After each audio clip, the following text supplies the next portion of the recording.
বন্ধুরা, রামগড় চা বাগান এটি কিন্তু খুবই বিখ্যাত খাগড়াছড়ির পথে।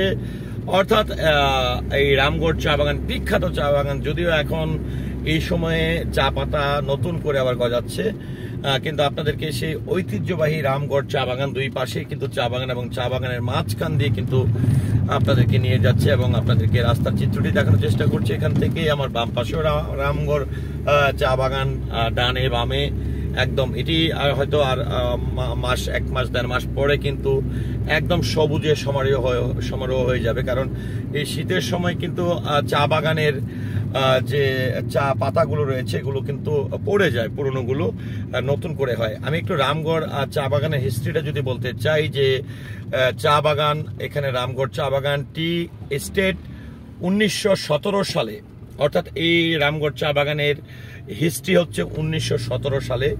এখানে নো পার্কিং, এন্ট্রি সবকিছু রয়েছে। আপনারা দুই পাশে দেখতে পাচ্ছেন রামগড় চা বাগানের মাঝামাঝি দিয়ে এইখানে রাস্তাটি কিন্তু খুব সরু ছিল, এই রাস্তাটিও কিন্তু হয়ে গেছে। আপনাদেরকে একটু ক্যামেরা ঘুরিয়ে ঘুরিয়ে আমি একটু দেখানোর চেষ্টা করছি। রামগড় চা বাগান এটি খুবই বিখ্যাত চা বাগান এবং খাগড়াছড়ির পথে এই রামগড়ের এই চা বাগানটি পরে আমরা অনেকেই যারা সিলেটে যেয়ে থাকি আমাদের কেবলই মতো ধারণা যে সিলেটই আসলে চা বাগান বা দেখার মতন, কিন্তু দেখেন এখান থেকে আঁকাবাঁকা পথ, এই চা বাগানের মাঝখান দিয়ে কিন্তু এত সুন্দর একটি আঁকাবাঁকা পথ।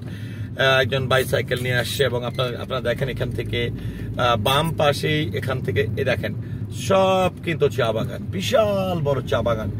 এটা হচ্ছে ঐতিহ্যবাহী 1917 সালে এই চা বাগানটি আসলে করা হয়।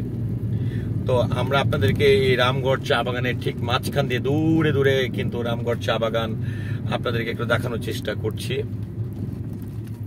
একটু রামগড় চা বাগানটি একটু দেখানোর চেষ্টা, একদম আপনাদেরকে রামগড় চা বাগান কত সুন্দর। যদিও এখানে শুধু ঢালপালা দেখা যাচ্ছে, শুধু ঢালপালাই দেখা যাচ্ছে।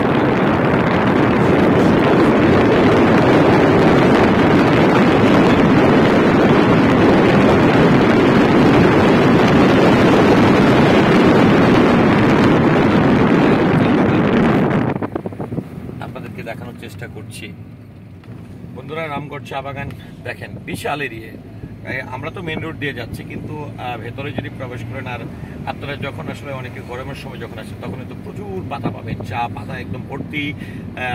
চা শ্রমিকরা এখান থেকে চা তুলছে, এরকম দৃশ্য অহরহ আপনার কিন্তু চোখে পড়বে, কিছুটা লক্ষ্য করা যাচ্ছে নিশ্চয়ই। এবং চা বাগানের ভেতরে এই গাছগুলো দেখলেই বোঝা যায় যে চা বাগান অনেকটা কড়ই গাছের মতো, সেটিও আপনাদেরকে দেখাচ্ছি। এই রামগড়ের এই চা বাগান একদম এখান থেকে দূরে আপনারা যদি একটু লক্ষ্য করেন, এখান থেকে নামার পরে দেখেন প্রত্যেকটি পাহাড়ে কিন্তু চা বাগান, প্রত্যেকটি পাহাড়ে কিন্তু চা বাগান এবং মাঝখানে কিন্তু ধান চাষ করা হয়েছে। এই ধান চাষ, তারপরে হচ্ছে পাহাড়ে একদমই হচ্ছে চা বাগান, চা গাছ, সবকিছু মিলে আসলে অসাধারণ সুন্দর মুহূর্ত। এবং সন্ধ্যা যখন ঘনিয়ে আসছিল ঠিক সেই মুহূর্তে আসলে আমার এই ভিডিওটি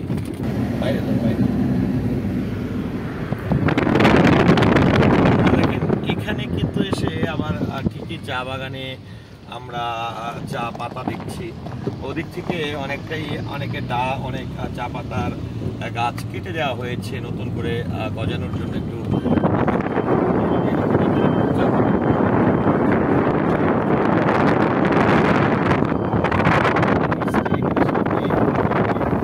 যদি একটু বলি যে সামনে গেট রয়েছে, এই চা বাগানে প্রবেশ করার কিন্তু একটা গেট রয়েছে। গেটটিতে কি লেখা আছে একটু আপনাদেরকে একটু পড়ে শোনাতে চাই।